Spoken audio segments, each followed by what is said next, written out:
Então vamos olhar agora a ordem jesuíta. Estes são os seus generais.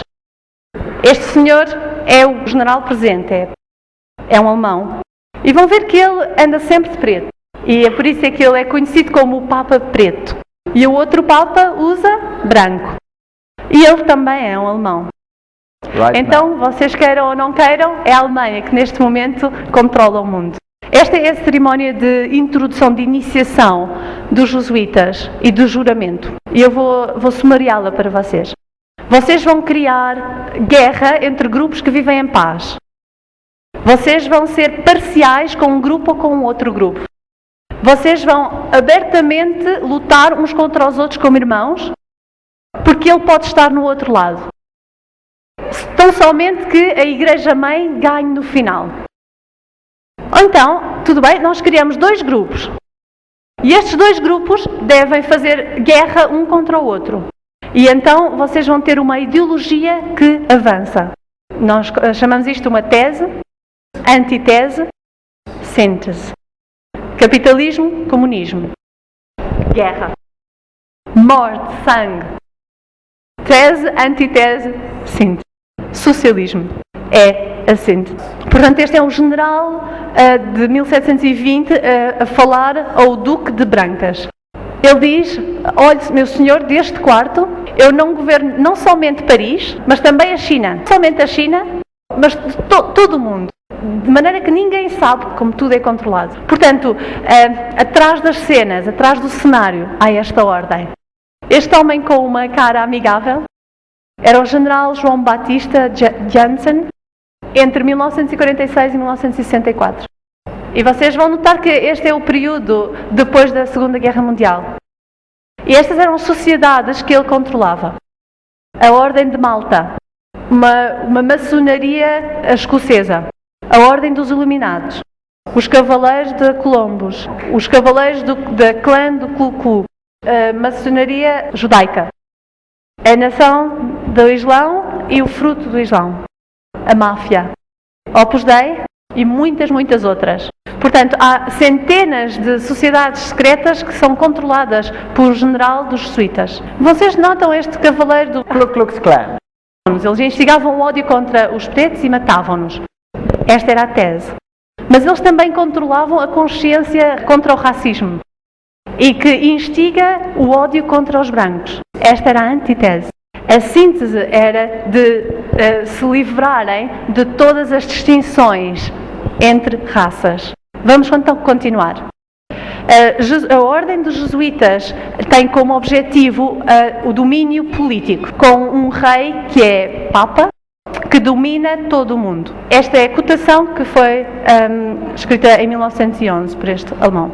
Por favor, notem que eu não estou a dizer nada. Eu só estou a dar-vos cotações. E eu estou-vos a dar citações das mais altas fontes que vocês podem obter. Portanto, eu não estou a inventar. Vamos olhar para um historiador batista. Ele diz a mesma coisa. Ele diz que os jesuítas controlavam os Cavaleiros de Colombos, os Cavaleiros de Malta, Opus Dei e outros. Ele tem uma citação muito interessante.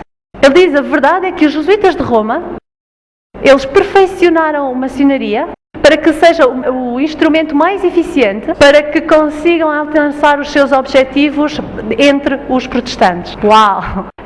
A Igreja Romana Cristã baniu a maçonaria. Era um pecado mortal ser-se maçom. Então, significa que quase todos os católicos ficaram de fora e então os protestantes foram chamados.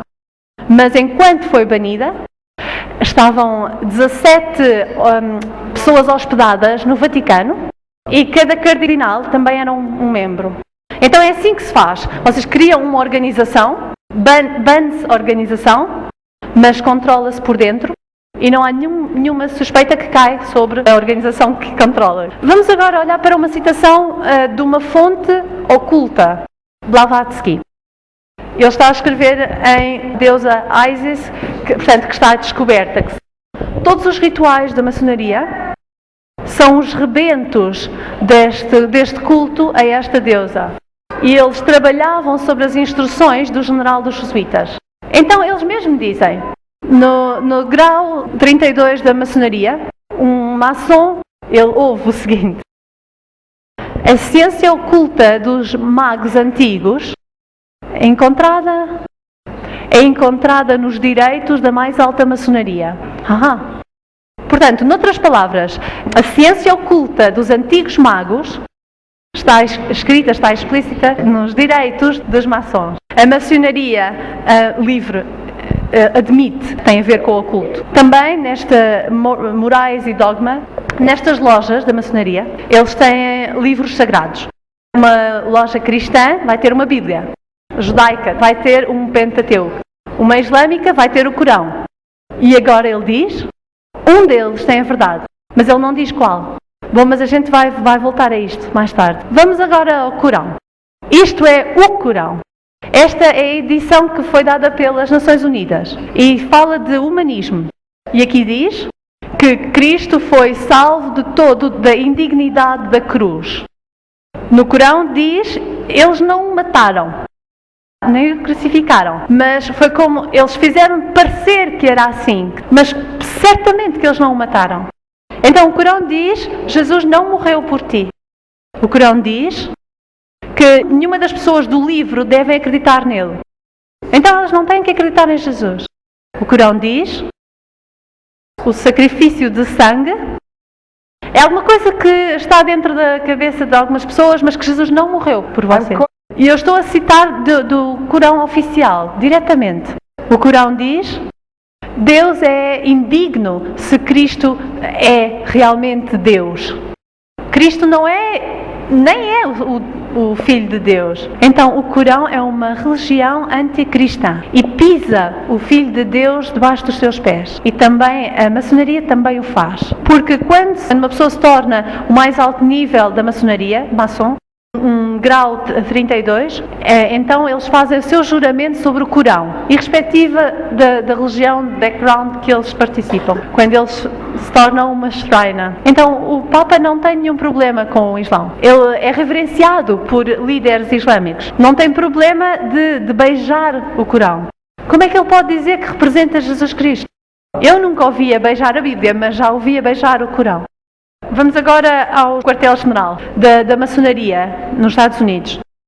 Portanto, em Morais e Dogma, diz que a maçonaria tem reservado dentro de si os seus segredos e até leva os seus membros a se afastarem, intencionalmente. Então, de facto, só há apenas uns poucos maçons que saibam o que é que se está a passar. No grau 33, eles bebem vinho de uma caveira humana e eles juram uns votos secretos terríveis.